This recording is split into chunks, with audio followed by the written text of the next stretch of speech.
Hey there, listeners. Welcome back to Let's Get Oral. Before we dive into this exciting interview with Dr. David Lin of Bristle Health, I just want to encourage you to stay through to the very end of this episode so that you can hear some exciting announcements taking place here at the Let's Get Oral crew. Thanks for listening.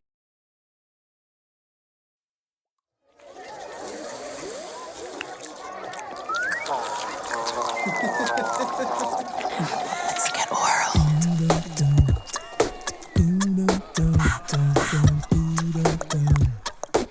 Let's get oral. Welcome back to Let's Get Oral. I'm one of your lovely co-hosts, Jonathan Dornell.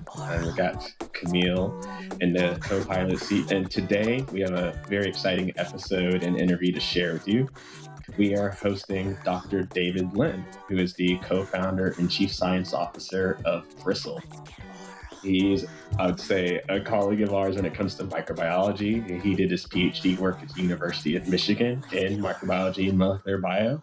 And since then, he has an extensive roadmap of experience from Genentech to Twist Bioscience, doing a combination of work in genomics, antibiotic resistance, synthetic biology, and all those intersections between. But today, we're really interested in not only hearing about that journey and how it led to the creation of Bristle, and then looking forward to how their products and research could help consumers like us better understand the oral microbiome and its relationship in health and disease.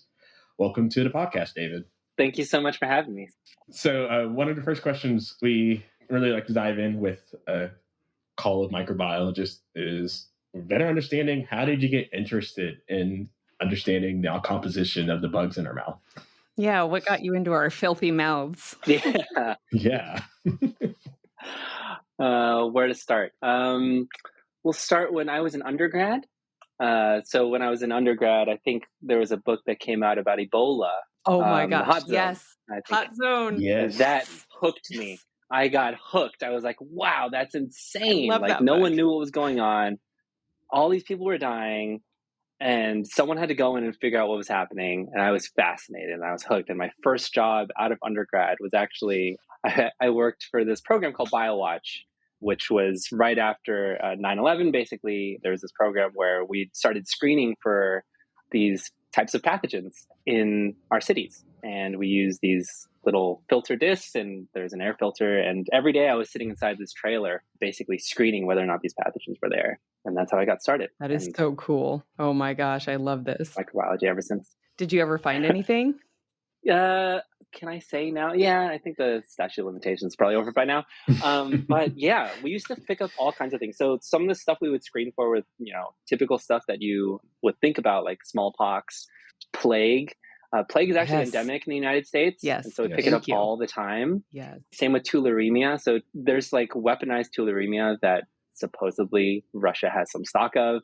And we would pick that up all the time because it's just endemic in rabbits and in all kinds of livestock. And every time there's a positive, you can't leave the trailer. So you have to sit there all suited up, BSL-3 plus. No. And if there's a positive, you're sitting there just waiting the whole day to redo the validation and then to tell Homeland Security what's going on. And then they come back and say whether or not it's clear or not. Wild. That is so fun. you pick up stuff all the time. Wow. So was it well ventilated, meaning in your BSL-3 outfit container, you were still not too hot, not too cold? No, it was horrible. So it was in a trailer in near Long Beach, so down in SoCal, where it gets pretty hot. And this trailer is it's literally like a trailer that's attached to the public health building. And they do that for a number of reasons, because cross-contamination and blow it up if you need to. It was, and it was very hot. It's uncomfortable. You have your own little ventilator, but it doesn't really do that much. It's like a tiny little fan. Very uncomfortable. Wow. Oh man, that's still cool. So you had experiences going from hot zones to other hot spots throughout the West. And I feel like one of those nice inflection heat spots was your experience at Y Combinator. Could you share a little bit more about what that experience was like as a research scientist turned entrepreneur? Yeah. Oh, it's a really good question. So let's see, how would I start? I think I was pretty entrepreneurial to start, but I didn't really know what I wanted to do. I was, kind of a naive scientist and just like, oh, let's go build cool products with DNA. And so Guilty. I went to Twist. Yeah, right. It's like, oh, you can do all kinds of stuff, right? And at Twist, I was having so much fun, like building new products. Like that's what I did in R&D there. And halfway through my time of working there, that's when COVID hit. And we decided to launch like a brand new product line and just develop it just like in a week, which were all the viral controls. So we basically made a virus that could act as a control for people to do their qPCR without having to use an infectious control, like an actual virus. So we gave them an artificial way to do it, which is much safer. And I was so proud that I could build something so fast, right? Yeah, that's cool. And I was like, I really wanted to do that. So I started talking to people about like, oh, what are people doing in the field to like actually build companies? Like, how did this start? Because, at the time, Twist was also somewhat small. We talked to all my colleagues there and they're like, oh yeah, it's not that hard. You just go and start. You just go and do it. And I was like, what are you talking about? That's insane. And so I met a few people who were interested in the microbiome space. And as you're probably both very aware, is that there's tons of gut microbiome companies and they've been around for decades. And there was also 23andMe, been around for decades, basically a consumer test that uses genomics. And there wasn't one for oral health. So there wasn't one that used the oral microbiome. And we thought that there would be an application in the space. And I started looking into it, like what's feasible here? What can you actually do with any type of genomic technology and apply it to oral health? And it turns out there's already hundreds of years of research that shows that bacteria in the mouth actually control the fate of your oral health, right? And like these dozens of pathogens control whether or not you succumb to periodontal disease or whether or not you'll get cavities. And it was just so strange that no one had ever applied the technology there. And so we built it from scratch. And then we applied to Y Combinator. So now to directly answer the question, YC is such an interesting space. I would say the network that you become a part of really teaches you a lot about how to like do things, how to like actually do something that's impactful. Because a lot of times, in science, when you're doing your PhD or something, sometimes you're just kind of spinning your wheels and you're not sure about what the next experiment is, and you just kind of go and do it. And you're like, oh, is this the right direction? You don't really know. Like sometimes you're looking, but YC is like very targeted. It's like, okay, is this going to drive of some value for somebody? If not, then don't do that thing, right? Like you can make all kinds of cool things with science, but is it going to provide value to somebody, and would they pay for it? And that's what it teaches you, how to think that way. I, as a research scientist turned entrepreneur myself, I love being able to hear and highlight such stories of going from, I just enjoy creating stuff, using my hands and being able to iterate quickly to applying that in a broad way that's also going to have that impact that sometimes takes decades versus, in this case, months or years. So I think it's really cool hearing this origin story for you and your team, from now understanding a little bit about your history and what that led to inspiring you to create Bristle, right? Because I think as a mouth nerd and someone whose dissertation focused on the oral microbiome, I think we were having probably parallel questions and insights. Yet, for some reason, it took until last decade for you all to come around to create this product and offering. And I think it's not just cool, but I think it's essential. Right. And so now that Bristle is at where it's at today, could you elaborate on what makes you and your company stand out from competitors? Yeah. Because as you know, there is now more saliva test offerings and microbiome test offerings coming to market. Yeah, absolutely. So I think what you'll notice if you look at all the other companies that provide supposedly oral microbiome testing, it's really they're doing qPCR on a select number of pathogens. And that is just insufficient for what we can do today. And what we know is that the profile of the oral microbiome isn't just controlled by 12 or so pathogens. It's actually everything in the mouth, just like in the gut. There's a level of diversity that is really important for controlling what happens to those pathogens. So you may know that there's pathogens in your mouth, but are they stable? And everybody has pathogens in their mouth, and usually they're actually at a commensal level and they're actually healthy for you because they help to train your immune system, basically, right? Yep. I really appreciate you saying that. Yeah, everyone treats it like an infection, and we don't want to do that. So that's what Right. we're trying to teach people, Yes. is that these commensal organisms, they are really important, and they're all interacting in ways that we don't really understand yet. And only the technology at Bristle allows us to do that, to profile the entire microbiome. There is no other company that does this. We don't use 16S. We don't use qPCR. We use true shotgun metagenomics, which looks at every bit of DNA in the sample. Yeah. I'm sorry, I'm going to ask some follow-up questions. One of them I know you have some virology in your background. Are you looking to expand into the virology space here too? That is such a good question. So I'll start by answering human viruses. We can probably pick up a subset of them using shotgun metagenomics reliably. Usually these are like larger viruses. So we can't pick up really small viruses that have small genomes because just the nature of shotgun metagenomics doesn't allow you to pick up. Right. Just your level of detection is much lower.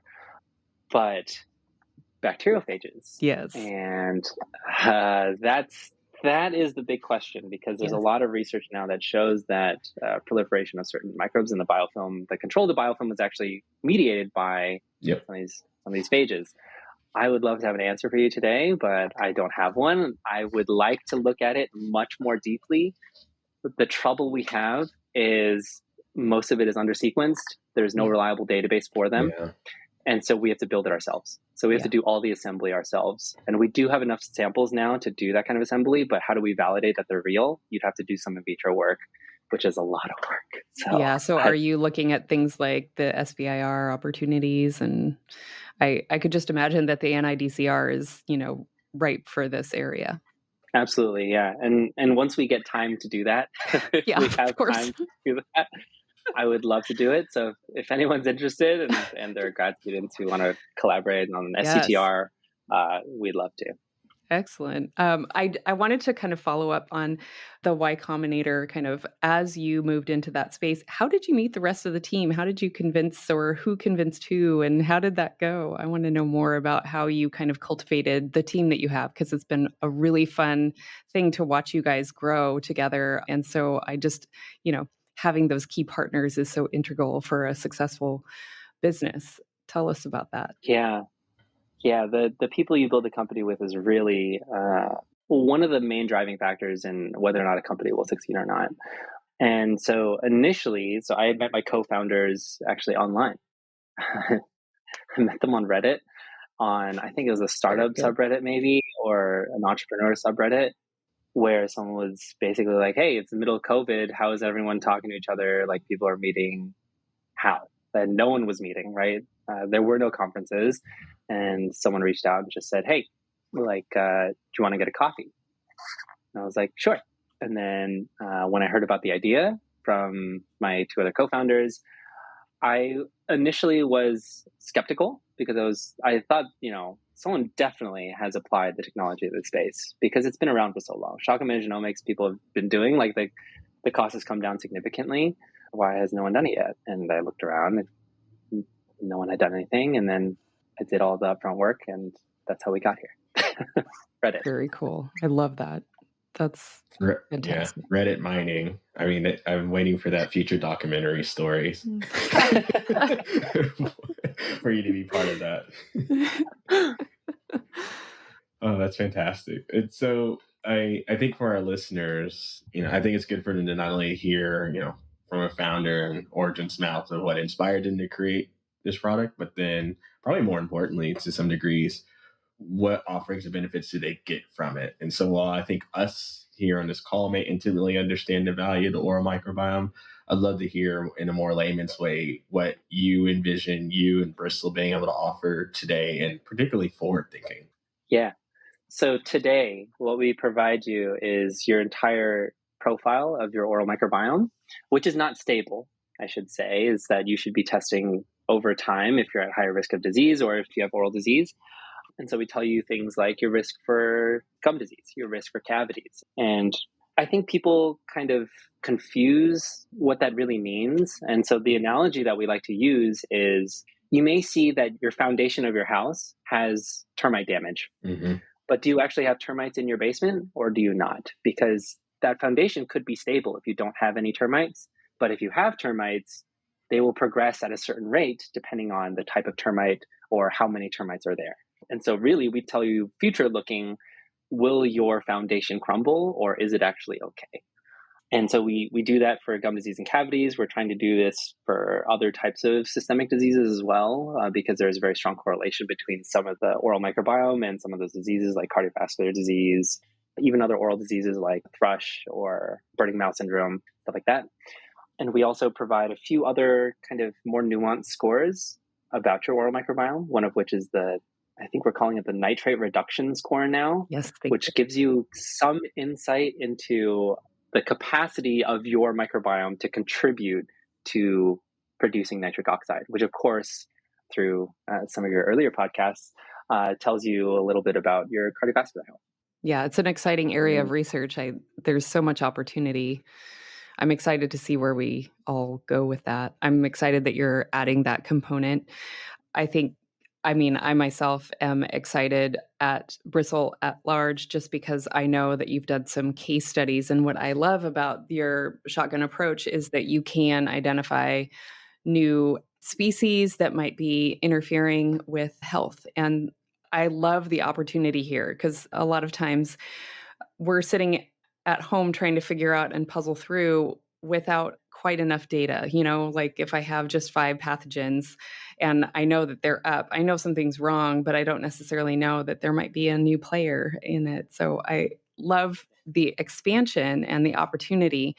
Could you share any of those case studies or success stories? The one most definitely the one most striking one that people are always fascinated about is we had a case where somebody had come to us where they had taken multiple other salivary tests for periodontal pathogens, which all came up negative, but they kept on having these mouth ulcers for years. And they went to the dentist and were referred to 4 different periodontists. All of them said, there's nothing we can do. We do a scaling and root planing and, nothing changes. Finally, they came to us. They were actually one of our first users years and years ago. And we didn't know what to make of it because we had never seen anything like it. And his mouth was just full of this weird bug called Serratia marcescens, which is typically something you'd find on like bathroom tile.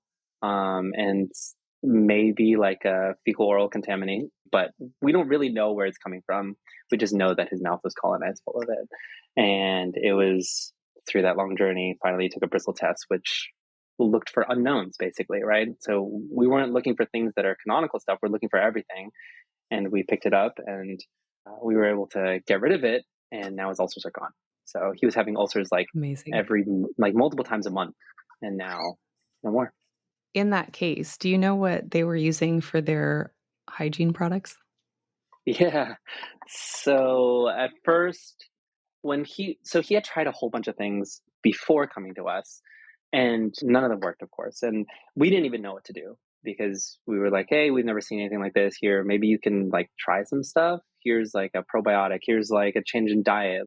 But he's meticulous about his diet. He would tell me about like days where he would like cheat on his diet and eat a little bit of sugar or something and be like, oh yeah, I had that cake after Thanksgiving dinner. And then like 2 days later, I had a huge outburst of these things. And so he had a food diary, he had everything. Wow. And finally, like after knowing this, I was like, okay, maybe you'll try some stuff that we recommend. And I went digging through some papers and they had found other people had shown that xylitol, interestingly, is a very strong inhibitor of this growth of this microbe. Right. And that Rutarin from Lactobacillus reuteri from the probiotic is actually really good at killing this microbe. And so we put the two of them together and he did that religiously. So he made his own xylitol mouthwash, used it, I think 3 or 5 times a day, something like that, and took 2 probiotics a day. Amazing. And then after 6 months, it was gone. Yeah. Holy cow. Crazy. What an experience. That is so cool, though, that you guys are willing to kind of go through these really interesting cases. And that's, I think, a much more impressive and exciting opportunity because, I mean, hopefully mine comes back with like, some interesting stuff, but nothing like to write home about. Yeah. That's always what I hope for too. Yeah. Please Yeah. be normal. Please be nothing. Exactly. Yeah. I'm trying to not stress out right now with whenever those pending results come in. Tell me what I don't know. I actually just shared this story with somebody last night, but COVID went through our house recently and none of us had really any symptoms. The only reason we knew was because my husband just had a big cardiac event. He doesn't have any cardio disease, just a really obscure moment in time. But anyway, so he's just compromised in general. And so he went down for like a whole week and the rest of us were, pretty much fine. My one symptom, embarrassingly, the same day that I went to the dentist was bleeding gums. Oh, And I wow. didn't know that we had COVID at the time, but like Oh, no. yeah. So of course I didn't have any other symptoms. They said, "Oh, you have like 2 bleeding sites," and I was embarrassed because obviously I pride myself in this area.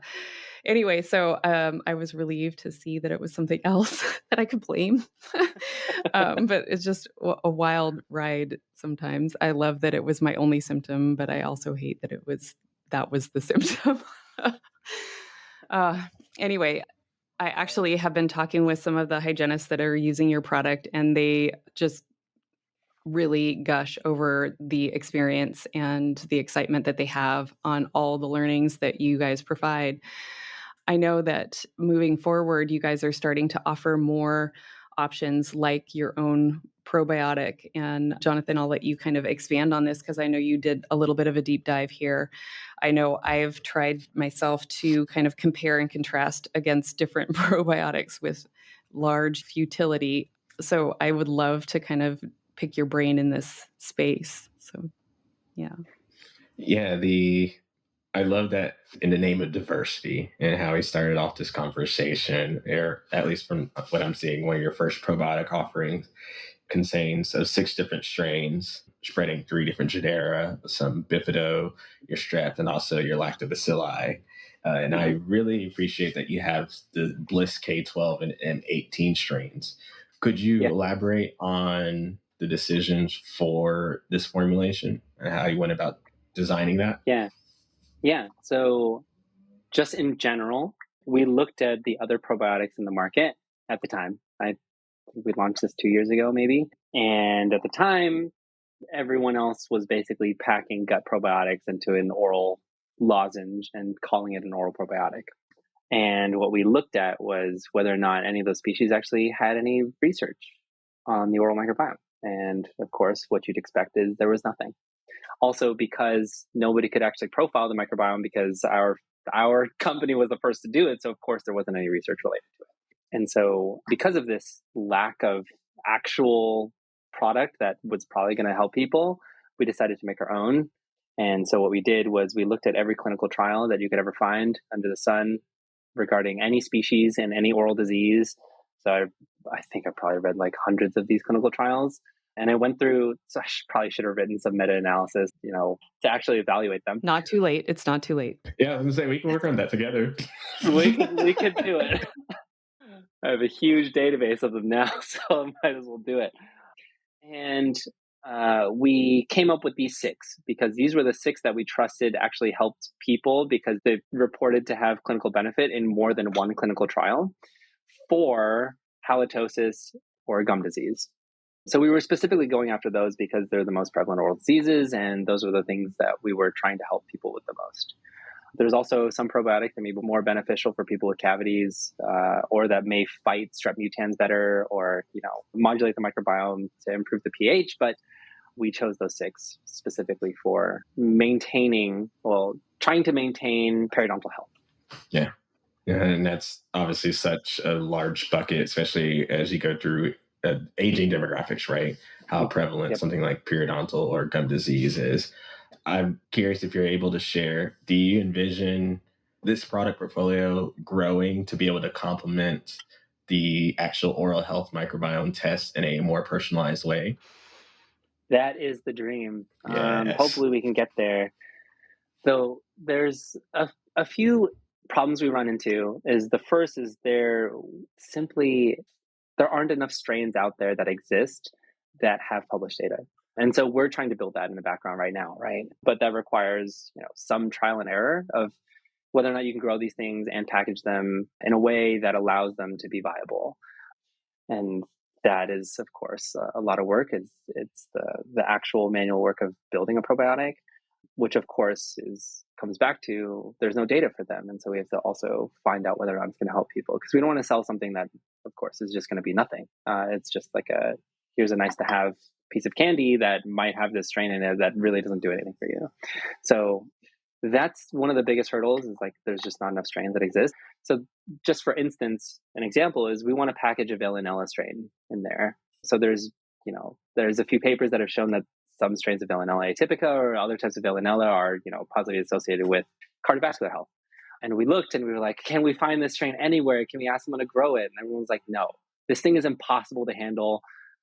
Don't give this to us. Don't ask us to put it in a pill. It's like, oh, well, that sucks. And then we were looking at other types of Neisseria or other types of Haemophilus, and people were always the same thing. This is very difficult to grow. We'll probably have difficulty putting into pill form. And so it would take maybe hundreds of thousands of dollars just to get that one strain. And even then, you don't even know if it's really going to benefit anybody, because you have to do that study afterwards. So huge bet. Yeah, no, that makes a lot of sense. I spent a lot of time researching Veillonella, and it's always interesting hearing who says Veillonella versus Veillonella. Veillonella, But that's a whole other discussion.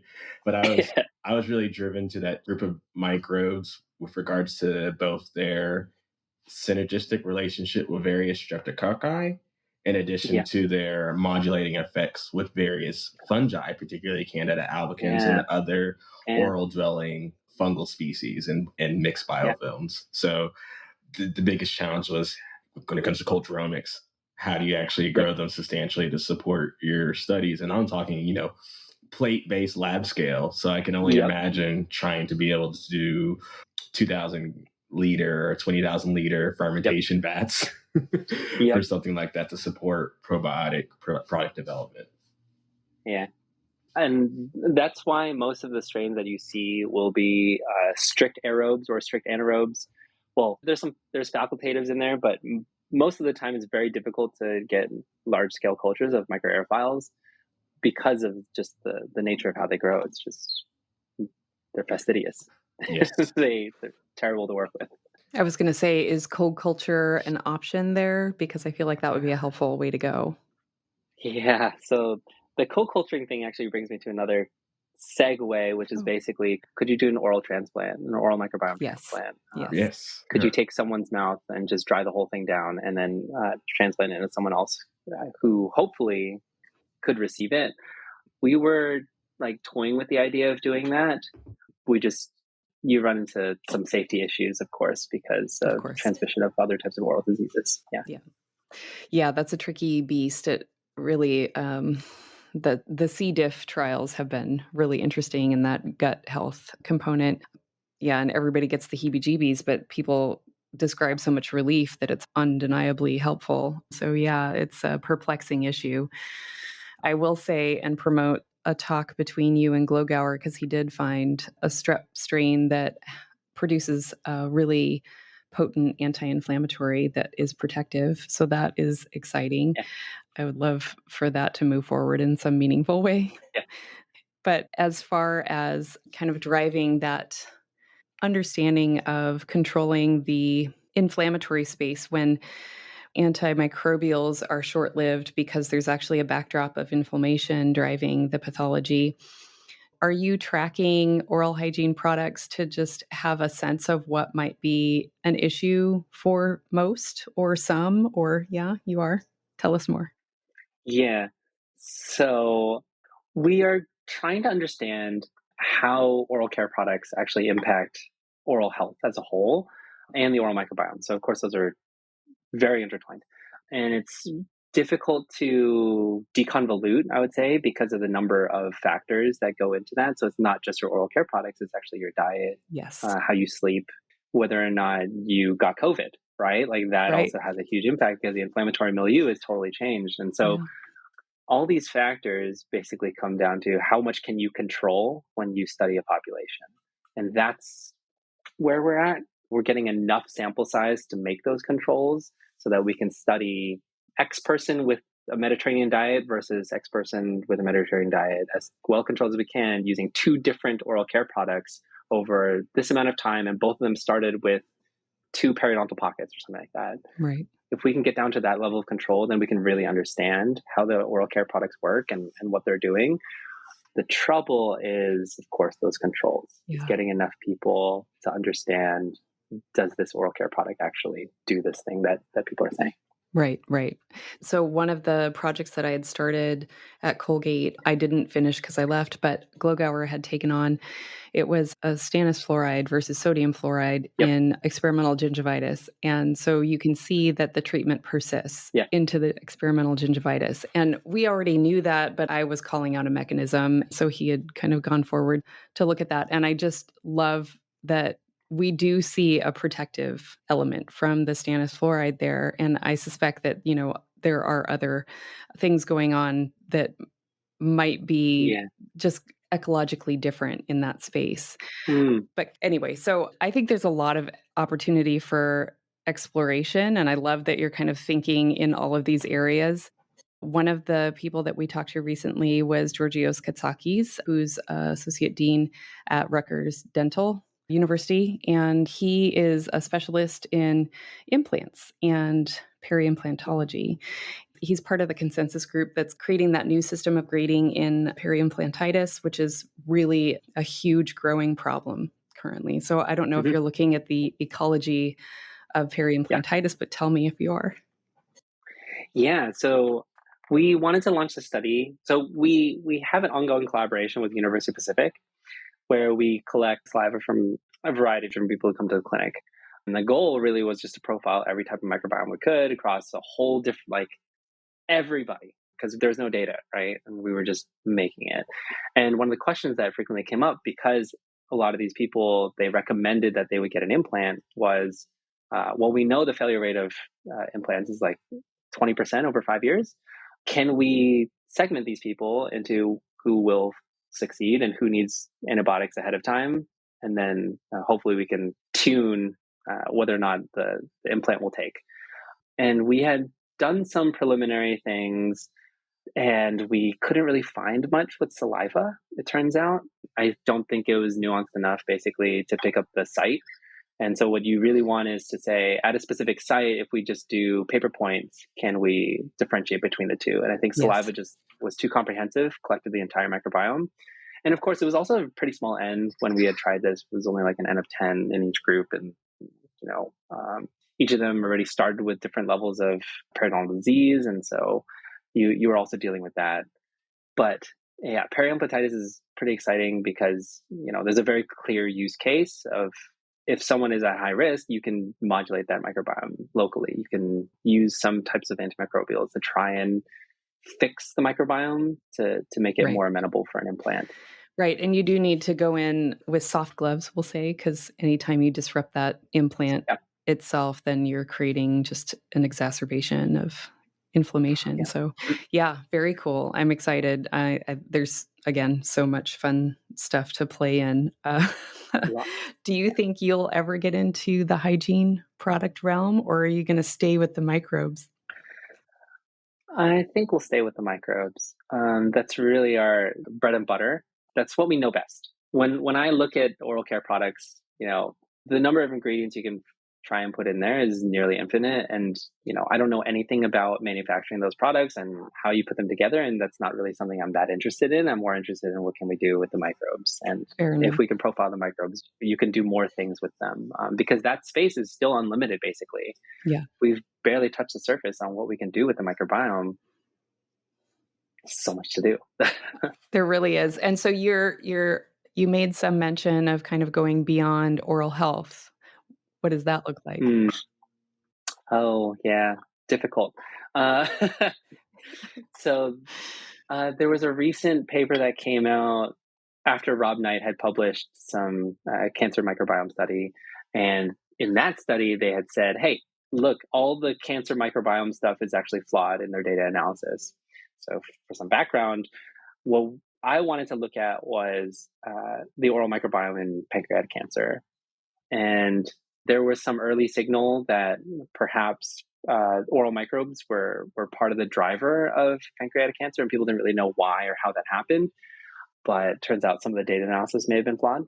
But that is to say that other cancers still have very strong signal. So colorectal cancer, fuso is playing a huge role. A very Yes. specific clade of fuso, even, which is the paper that just came out this year, that you can narrow it down, and the only way you can pick up the type of microbe that is using shotgun metagenomics and to look at the whole genome of the microbes.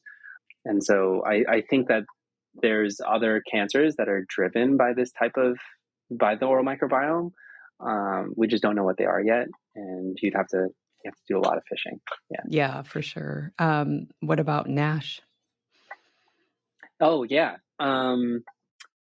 It's like we can talk about individual disease. We can talk about NASH. We can talk about the arthritis. You can talk about Yeah. Alzheimer's. You can talk about all these individual diseases that all have very strong correlations with specific microbes. I think that we still need to do a lot of digging ourselves. Yeah, fair enough.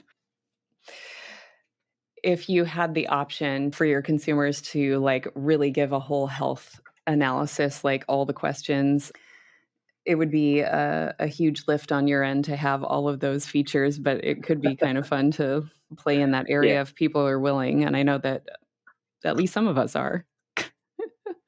Yes, definitely. The research angle, asking people to basically donate their information for the greater good, right? And to help other people who may suffer from certain types of oral disease, because our database could serve to find something in the future that could help them out.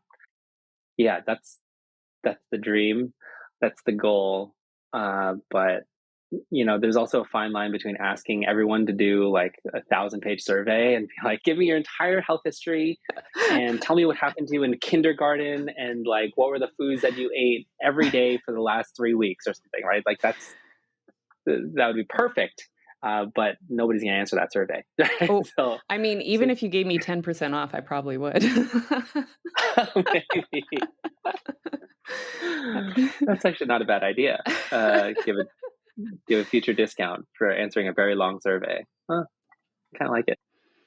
Yeah, it's fascinating being at this particular point of not just human history, but like technological advances for being able to ask these questions. And now it's almost like the biggest barrier, not that it hasn't always been one, is modifying human behavior. Yes. Yeah. It is. That's really funny, right? It's just like, oh, can we actually get people to, like, whether we're talking about controls and whatnot, to make these shifts in a longitudinal way, at least whether it's 3 months, 6 months, to do the type of digging we want or are asking about here. Yeah. I mean, that's one of the biggest problems we have actually is just that compliance piece, because the time frame that we're looking at periodontal disease or the progression of cavities is very long. We're asking someone to do something for a year, and they're like, I'm never going to do this for a whole year. Like, I barely brush my teeth twice a day and floss every day, actually consistently, for like 3 weeks, right? Like, you're definitely going to have off days where you skip, or like maybe a day where you'll have crackers and you're like, oh, I'm good. I'm not going to brush my teeth or something, right? Like, there's days where you skip. Yep. And if we come back to the modifying human behavior is just the hardest part. Yep. That's fascinating. I always ask this question for the microbiologists we have, our host on here. And since you've worked with a variety of them, do you have a favorite microbe? And if so, why do you select that one? My favorite microbe from a long time ago was Burkholderia. Gosh. And I was fascinated by all the different species. And we very rarely pick up Burkholderia, but I'm not even sure why I was so interested in it a long time ago. And that was back, like, I would say like 15 years ago. I was like, oh, this pathogen is just so strange. Like, this bug is just so weird. Yeah. And then I got tired of bacteria for a while. And so I'd say when I was in grad school, the most interesting pathogen to me was norovirus. Norovirus, okay. I wanted to work with norovirus.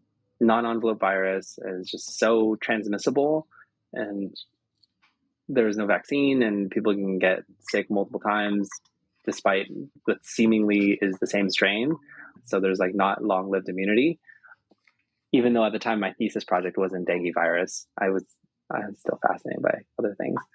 And more recently, I would probably say Neisseria. Neisseria, yeah. Yeah, just the breadth of pathways that they have to like impact human health is just so wide, and we just don't understand a lot about them because they're fastidious. Yes. And there's something there where if we can find a way to grow them efficiently, then there's a lot we can do with them. We just don't have a way. Mm-hmm. That's fascinating. I appreciate you sharing that. The norovirus affinity makes a lot of sense. And then in Neisseria, there's just so much more digging with it, and then also its cousins found in the mouth and understanding its role. Yep. One example that's been front of my mind for several years now, it has been understanding the interplay between the oral microbiome and taste perception and taste/flavor science. Yes. Like that particular getting to modifying one's behaviors. Like I have a sweet tooth also, and therefore like that just drives a lot of my behaviors when it comes to what I consume. And the more I learned about not only just like the structure and function of our taste buds and those receptors, and being like, oh my gosh, is it really one sweet receptor that can distinguish between xylitol versus sucrose and everything else? But then now seeing how they may interplay with various bugs, and it's just like, do we have free will? Is it me craving that sugar, or are the bugs just doing this whack-a-mole? Yep. It's just the Neisseria. It's telling you to eat the sugar. Right. Yeah. And the strep mutans is like, yes, thank you. Yes. It's just piggybacking. Yeah, so I'm particularly staying tuned into ongoing findings that does look in that direction of mapping of various demographics and seeing how diet choice and whatnot is pairing with the compositional and functional data. That's so interesting, because we have, so a long time ago, one of the things we were looking at was these people who frequently report that they have a bad taste in their mouth. Right. And it's different from halitosis, because it's not that it smells bad, because everyone else, like when their spouse or something sniffs their breath, there's like nothing wrong. It's just that every time they eat something, it just tastes horrible. Yes. And we thought that there was an association with some like specific microbes in their mouth, but we couldn't figure out why it was happening. Like we thought that maybe there was some metabolism of the carbs that turned it into something that was, foul tasting. And, there's a variety of molecules that are made by oral microbes that do like supposedly taste bad. There's like cadaverin and putrescine and stuff like that. And yeah, it just makes you think, is this free will, or is is it just my microbiome? Mm-hmm. Yeah, so I'm definitely like between the Monell Institute and looking at their important and seminal work when it comes to smell, right? And it's like even how we talk about taste, right? Sometimes a lot of the times I think just combine taste, smell, and the perception of those things, even though they're definitely highly intertwined. That smell part is so key to it, especially when we talk about retronasal smelling, because it's one thing to put a bowl of food and give it a nice sniff, but it's another thing to actually be like actively smelling through retronasal pathways while you're chewing and masticating, and then having that stuff becoming soluble in those volatiles, potentially becoming soluble in your saliva, and therefore being able to interact in biofilms. So I'm really curious as we get more resolution to some of these insights, if those findings will tell us how much control or not we have with these cravings. Yep. I give it another 20 years. 20 years, give or take. Speaking of consumption, outside of work, are there any books or other forms of media that you're currently engaged with? Let's see. When I'm driving, I usually listen to podcasts about climate change. mostly like Climate BC. It's interested in startups in the space that are trying to actually fix the problem. It's interesting because you can start a company as like a public benefit company, but Mhm. really at the end of the day, the only thing that drives it is some kind of value for a company or value for a person. And so like how companies have tried to play in the space to actually fix climate change is very interesting to me. And I still see climate change as the number one biggest issue that we're facing as a species, the Yes. whole planet. And then right now, I am reading some more Stephen King, reading the Dark Tower series. Almost done with book 7 Ooh. now, the last book. Yeah, it's been a long journey. I've been reading this for 10 years, I think, and picking it up on and off. And finally, I feel like I'm about to get. You're there. I'm gonna get closure. Yeah. Yeah. Unlike Game of Thrones fans. Oh, never gonna get closure. No. Don't. That's fantastic. Yeah, right now I'm rereading a neurogastronomy book. I don't know why I'm blanking on the author's name, but he's done seminal work in the taste perception realm. And it's always been a good quick read for me that I think about in my season of hedonistic activities, eating a lot while traveling. Tacos, yeah. Right. But trying to practice mindful eating too. Mm-hmm. So I look forward to seeing how that follows through. But maybe the next series I haven't read Stephen King in a very long time. So I am trying to think of between my backlog. It's one of those like ignore the backlog. Let's just add something new. Nice. Awesome. Well, David, I really want to thank you so much for being able to volunteer some time and sit down with Camille and I here at Let's Get Oral. We really appreciated being able to learn more about your story, how that led to the founding and development of Bristle and its technologies, and ultimately how both the oral microbiome tests and the subsequent products are able to help we the people be able to maintain good oral, not just health, but hygiene, hopefully downstream. Yeah. So Thank you so much for having me. This is a lot of fun. of course, thank you. Let's get oral. Welcome back. If you made it this far, I first want to thank you for giving this episode and Let's Get Oral crew a chance. It's always fun to sit down with people like David as a fellow microbiologist and, again, just hear about their journeys, what motivated them or inspired them to pursue the microbial cosmos. Jumping into announcements, first, I wanted to let you all know that we have revived our email address. So, if you wanted to get in contact with Camille and I and the LGO crew, you can always hit us up on our socials. But we have a formal email address that is at podcast@letsgetoral.com. podcast@letsgetoral.com. Secondly, we have recently created a TikTok account.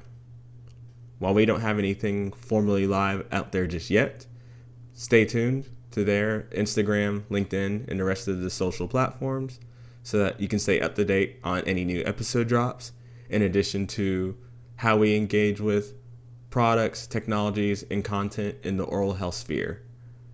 Since we just finished this episode with David at Bristle Health, one of the first things I wanted to share with you all is my test results.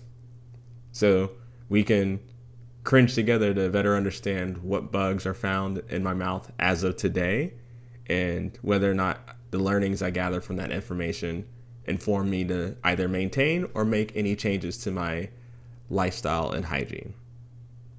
Follow us on your favorite platforms. And once again, thanks for listening.